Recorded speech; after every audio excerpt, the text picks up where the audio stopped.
മലയാളി പ്രേക്ഷകർക്ക് വളരെയധികം പ്രിയപ്പെട്ട ഒരു സീരിയലാണ് കന്യാദാനം.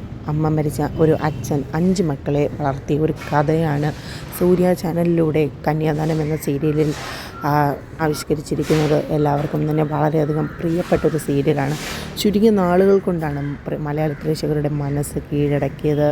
സീരിയലിലെ കഥ പോലെ തന്നെ മലയാളികളുടെ മനസ്സ് കീഴടക്കിയ 5 പെൺമക്കൾ കൂടിയാണ് അതിലെ താരങ്ങൾ. എല്ലാവർക്കും തന്നെ പ്രിയപ്പെട്ട ഒരു താരമാണ് അതിലെ അനു എന്ന കഥാപാത്രം അവതരിപ്പിച്ചിരുന്നത്. അന്ന ഡോൺ എന്ന അനുവാണ് കഥാപാത്രമായി അവതരിപ്പിച്ചിരുന്നത്.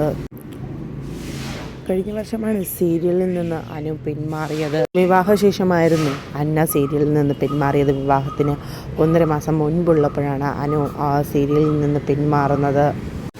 കോളേജ് കാലം കഴിഞ്ഞപ്പോൾ വിവാഹമായിരുന്നു അന്നയുടേത്. വിവാഹത്തിലേക്ക് കടന്നപ്പോൾ സീരിയലിൽ നിന്ന് പിന്മാറുകയായിരുന്നു. ഒന്നിലും തന്നെ അനു പറഞ്ഞിരുന്നില്ല പിന്മാറുന്ന കാര്യം. പിന്നീടാണ് വിവാഹശേഷമാണ് അറിയുന്നത് അനു എന്ന അന്ന സീരിയലിൽ നിന്ന് പിന്മാറുന്ന വിശേഷം. എന്തുകൊണ്ടാണ് സീരിയലിൽ നിന്ന് പിന്മാറുന്നത് എന്ന് ചോദിച്ചപ്പോൾ പഠനത്തിന് വേണ്ടിയാണ്, ഇനി സീരിയലിലേക്കില്ല, ഇനി വിവാഹശേഷം വിവാഹത്തിനോടൊപ്പം തന്നെ പഠനവുമായി മുമ്പോട്ട് പോകാനാണ് താല്പര്യം, അതുകൊണ്ട് തന്നെ സീരിയലിൽ നിന്നൊരു ബ്രേക്ക് എടുക്കുകയാണ് എന്ന് അന്ന വ്യക്തമാക്കി. അന്നയെ വളരെ സീരിയൽ മുമ്പോട്ട് പോയത്. ഇപ്പോൾ ഇത് താരം വളരെയധികം സന്തോഷകരമായൊരു വാർത്തയാണ് പങ്കുവച്ചിരിക്കുന്നത്. ഞങ്ങൾ 5 മാസം ഗർഭിണിയാണ് അന്ന. ഇപ്പോൾ വളരെയധികം സന്തോഷകരമായൊരു വാർത്ത തന്നെയാണ് മലയാളി പ്രേക്ഷകർക്കിത്. ഞങ്ങളുടെ പ്രണയത്തിന് ഇപ്പോൾ ഒരു ജീവൻ്റെ തുടിപ്പുണ്ട് എന്ന ക്യാപ്ഷനോടുകൂടിയാണ് അന്ന ഇത് പങ്കുവച്ചിരിക്കുന്നത്. എല്ലാവർക്കും തന്നെ വളരെയധികം സന്തോഷകരമായൊരു വാർത്ത തന്നെയായിരുന്നു. അന്ന ഒരു അമ്മയാവാൻ പോകുന്ന വാർത്ത. അന്ന വളരെ സന്തോഷകരമായാണ് ഈ വാർത്ത പങ്കുവച്ചിരിക്കുന്നത്.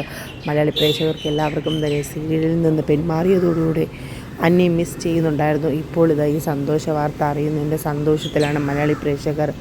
വിവാഹശേഷം പഠനത്തിനോടൊപ്പം തന്നെ തൻ്റെ ഒരു ബൊട്ടീക്കിൻ്റെ പരസ്യവുമായൊക്കെ അന്ന മുമ്പോട്ട് പോവുകയായിരുന്നു. തൻ്റെ ബൊട്ടീക്കിലൂടെ വളരെയധികം നല്ലൊരു വളർച്ച തന്നെയാണ് അന്നയ്ക്കുണ്ടായത്. തൻ്റെ ബൊട്ടീക്കിൻ്റെ വിശേഷങ്ങളെല്ലാം തന്നെ അന്ന സോഷ്യൽ മീഡിയയിൽ പങ്കുവയ്ക്കുമായിരുന്നു. പല ഡ്രസ്സുകളുടെ ഒക്കെ ചിത്രങ്ങളുമായി അന്ന വന്നിരുന്നു. വളരെയധികം സന്തോഷകരമായൊരു വാർത്ത തന്നെയാണിത്. കാര്യം മലയാളികൾക്ക് എല്ലാവർക്കും തന്നെ വളരെയധികം ഇഷ്ടമുള്ളൊരു നായിക കൂടിയാണ് അന്ന. ഡ്രസ്സിങ്ങിലൂടെ ആണെങ്കിലും ചിരിയിലൂടെ ആണെങ്കിലും ഒക്കെ പ്രേക്ഷകരുടെ മനം കവർന്ന ഒരു താരം തന്നെയാണ് അന്ന. വളരെയധികം വ്യത്യസ്തമായ വസ്ത്രങ്ങൾ അണിഞ്ഞാണ് അന്ന വരുന്നത്. വളരെ മാന്യമായിട്ടുള്ള വസ്ത്രങ്ങൾ അണിഞ്ഞാണ് അന്ന വരുന്നത്. ഒരു ഗ്രാമീണ സുന്ദരി തന്നെയാണ് അന്ന.